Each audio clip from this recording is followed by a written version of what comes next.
Hey all welcome back my YouTube channel. ಇವತ್ತಿನ recipe ಬೆಲ್ಲದಲ್ಲಿ ಮಾಡುವಂತಹ ಶಾವಿಗೆ ಬಾತ್. ಇದಕ್ಕೆ ಬೇಕಾಗಿರುವಂಥ ಇಂಗ್ರೀಡಿಯೆಂಟ್ಸ್: 1 ಕಪ್ ಶಾವಿಗೆ, ಅರ್ಧ ಕಪ್ ಬೆಲ್ಲ, 2 ಟೇಬಲ್ ಸ್ಪೂನ್ ತುಪ್ಪ ಮತ್ತು ದ್ರಾಕ್ಷಿ ಗೋಡಂಬಿ. ನಿಮ್ಗೆ ಇಷ್ಟ ಆಗಿರುವಂಥ ಡ್ರೈ ಫ್ರೂಟ್ ಸಹ ಹಾಕ್ಕೋಬೋದು. 4 ಏಲಕ್ಕಿ, 1 ಕಪ್ ಹಾಲು, 1/4 ಕಪ್ ಕೊಬ್ಬರಿ ಇಂಗ್ರೀಡಿಯೆಂಟ್ಸ್ ಬೇಕಾಗುತ್ತೆ. ಮತ್ತು ಬೆಲ್ಲನ ಒಂದು ಸ್ಟವ್ ಮೇಲೆ ಕರಗೋದಕ್ಕೆ ಇಡ್ತಿದ್ವಿ. ಯಾವುದೇ ರೀತಿ ಪಾಕನೂ ತೆಗಿತಿಲ್ಲ, ಜಸ್ಟ್ ಬೆಲ್ಲ ಎಲ್ಲ ಕರಗಿದ್ರೆ ಸಾಕು. ಅಥವಾ ನಿಮಗೆ ಬೆಲ್ಲ ಇಷ್ಟ ಇಲ್ಲ ಅಂತಂದರೆ ನೀವು ಸಕ್ಕರೆ ಸಹ ಯೂಸ್ ಮಾಡ್ಬೋದು. ಈಗ ಸ್ಟವ್ ಮೇಲೆ ಪಾತ್ರೆನ ಇಟ್ಟು ಅದಕ್ಕೆ 1-2 ಟೇಬಲ್ ಸ್ಪೂನ್ ಅಷ್ಟು ತುಪ್ಪನ ಹಾಕ್ತಾಯಿದ್ದೀನಿ. ಮತ್ತು ನಾವು ಇಲ್ಲಿ ಕಟ್ ಮಾಡಿ ಇಟ್ಕೊಂಡಿರೋಂತಹ ಎಲ್ಲ ಡ್ರೈ ಫ್ರೂಟ್ಸ್ನು ಇದಕ್ಕೆ ಹಾಕ್ಕೊಳ್ತಾ ಇದ್ದೀನಿ. ನಿಮಗೆ ಇಷ್ಟ ಬಂದಿದ್ದ ಡ್ರೈ ಫ್ರೂಟ್ಸ್ನ ನೀವು ಇದಕ್ಕೆ ಆ್ಯಡ್ ಮಾಡ್ಕೋಬೋದು. ಇದು ಗೋಲ್ಡನ್ ಬ್ರೌನ್ ಆದಮೇಲೆ ಇದನ್ನು ಒಂದು ಕಪ್ಪಲ್ಲಿ ಸೈಡಿಗೆ ತೆಗೆದಿಡ್ತಿದ್ದೀನಿ. ಮತ್ತು ಅದೇ ಕಡಾಯಿಗೆ 1 ಕಪ್ ಆಗೋಷ್ಟು ರೋಸ್ಟೆಡ್ ಶಾವಿಗೆನ ಹಾಕ್ಕೊಳ್ತಾ ಇದ್ದೀನಿ.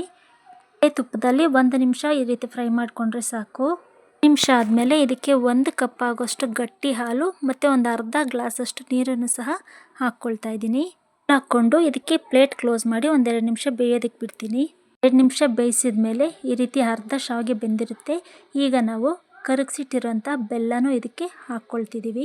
ಬೆಲ್ಲನ ಕರಗಿಸಿ ಆರಿಸಿ ಇದಕ್ಕೆ ಹಾಕೋದ್ರಿಂದ ಹಾಲು ಯಾವುದೇ ಕಾರಣಕ್ಕೂ ಒಡೆಯೋದಿಲ್ಲ.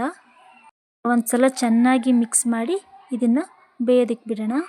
3/4 ಭಾಗ ಶಾವಿಗೆ ಬೆಂದಿದೆ ಅಂದಾಗ ಇದಕ್ಕೆ ತುರಿದಿಟ್ಕೊಂಡಿರೋಂಥ 1/4 ಕಪ್ ಆಗೋಷ್ಟು ಹಸಿ ಕೊಬ್ಬರಿ ತುರಿನೂ ಇದಕ್ಕೆ ಹಾಕ್ಕೊಳ್ತಾ ಇದ್ದೀನಿ.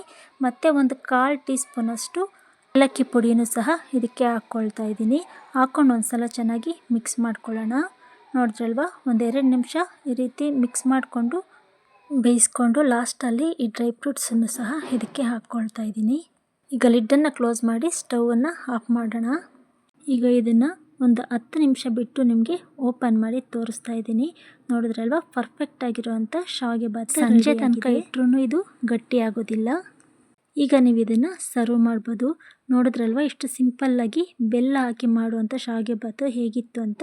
ನೀವು ಒಂದ್ಸಲ ಟ್ರೈ ಮಾಡಿ ಹೇಗಿತ್ತು ಅನ್ನೋದನ್ನು ಕಾಮೆಂಟ್ ಮಾಡಿ ತಿಳಿಸಿ. ಸಬ್ಸ್ಕ್ರೈಬ್ ಆಗೋದು ಮಾತ್ರ ಮರಿಬೇಡಿ.